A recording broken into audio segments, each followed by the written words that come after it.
სალამი, მოგესალმებით, ვაგრძელებთ ჯონ მაკარტურის საუბრების ქართულ ენაზე ატვირთვას. ეს არის ბიბლიური კითხვები და პასუხები.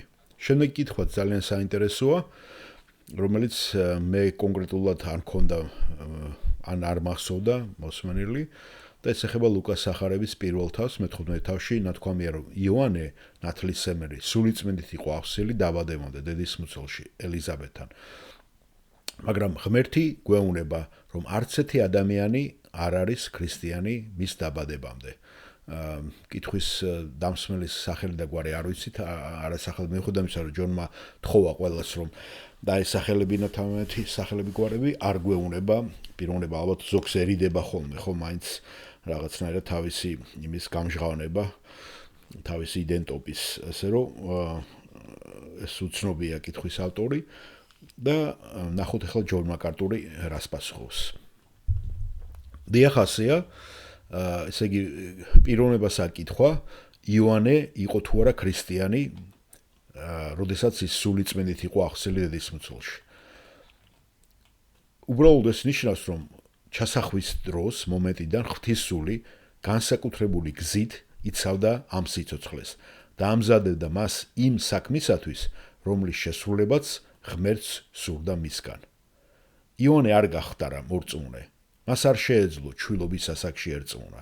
მას არ შეეძლო ქრისტიანი ეწოდებინათ, გახსოვთ, რადგან ხალხს ადამიანებს ქრისტიანები ეწოდათ მხოლოდ აღდგომის შემდეგ.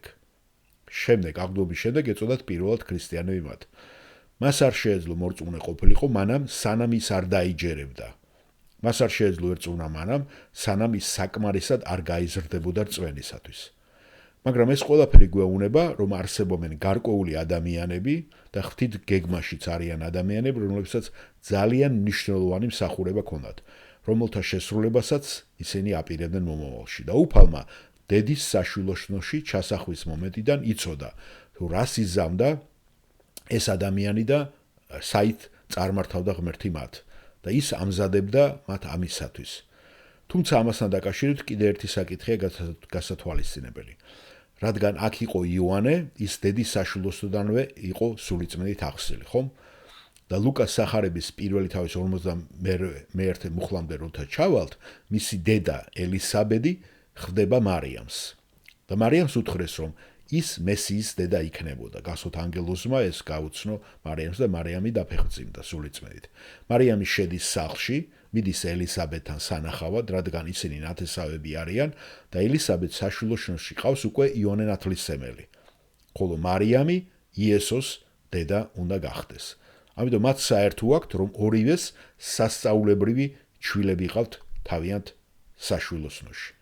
ელისაბედი ძალიან მოხუცი იყო, 70, შესაძლოა 80 წლისაც და არასოდეს მას შვილი არ ყოლია, მაგრამ ღმერთმა სასწაულებრივად მისცა მას შვილის გაჩენის უფლება. რა თქმა უნდა, მისი ქმარის იოსების დახმარებით და არა ისე, როგორც რა ქვია, ამ იმის შემთხვევაში, ხომ, მარიამის შემთხვევაში სულიწმინდით.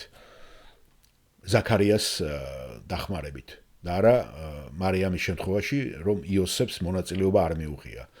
და მარიამი იყო ქალწული, რომელიც არასოდეს ყოფილა გათხოვილი და მასაც სასწაულებრივად ყავდა შვილი ჩასახული.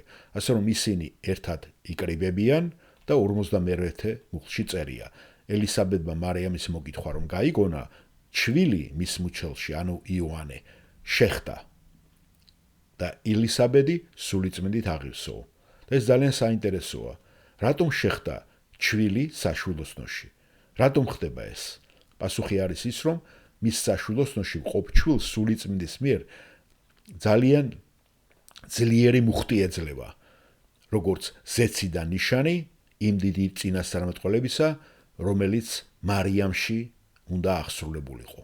სხვა სიტყვებით რომ ვთქვათ, მას ესმის, რომ მარიამი მოდის, ისინი ხვდებიან, მარიამი მესიის დედა უნდა გახდეს და ჯერ არ დაბადებული ჩვილი სულიწმინდით გაძლიერებული სასულიშნოში შეხტება, როგორც ერთგვარი ნიშანი იმისა, რომ სინამდვილეში ღვთის სასწაული მოხდა მარიამის სახელით, რომ ელისაბედი წინამორბედის დედა იქნებოდა, ხოლო მარიამი თავად უფლის დედა. ასე რომ ეს ძალიან უნიკალური სიტუაცია. ეს ეხება იოანეს და შესაძლოა სხვა არავის. რადგან ბიბლიაში არასოდეს არ არის ნათქვამი, რომ დედის საშვილოსნოდან სულიწმიდით ვინმე აღივსო. მაგრამ ერემიას წერში პირველ თავში შევხვდებით, რომ ერემიაც წინასწარმეტყველი იყო და ნათქვამია მის შესახებ. უფლის სიტყვა მივიდა მასთან სანამ საშოში შეიქმნებოდა და ჩაისახებოდა, რომ ის ღმერთი მას იცნობდა, სანამ ის დაიბადებოდა და განწმინდავდა მას. რას ნიშნავს ეს? განწმინდა ნიშნავს ვინმეს გამოყოფას, გარკვეული მიზნით გამოცალკევებას. ამიტომ ღმერთი ეუბნება ერემიას, სანამ შენ დაიბადებოდი, სანამ დედის საშოში იყავი, წინასწარმეტყველად გამოგაცალკევე. ამგვარად არსებობენ გარკვეული ადამიანები ღვთის განზრახვით, რომლებიც დედის საშოში ყოფნის დროსაც კი განსაკუთრებული ზრუნველობისა და ყურადღების ობიექტები ხდებიან ღმერთის მხრიდან. ივანეს შემთხვევაში კი მას შეეძლო საჭირო მომენტში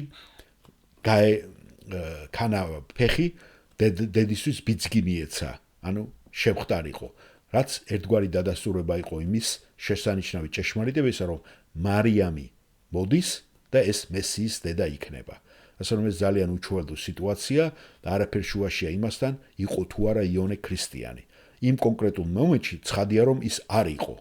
ის ჯერ არ დაბადებულა და არ ქონდა უნარი დაეჯერებინა ან არ დაეჯერებინა, მიიღო ან არ მიიღო, ეწამა ან არ ეწამა და თუნდაც შესაძლოა ეს ყველაფერი აეხსნა. გასაგებია, დიახ, მადლობა, გასაგებია, ძალიან კარგი კითხვა, თქვენც მადლობა ამისათვის.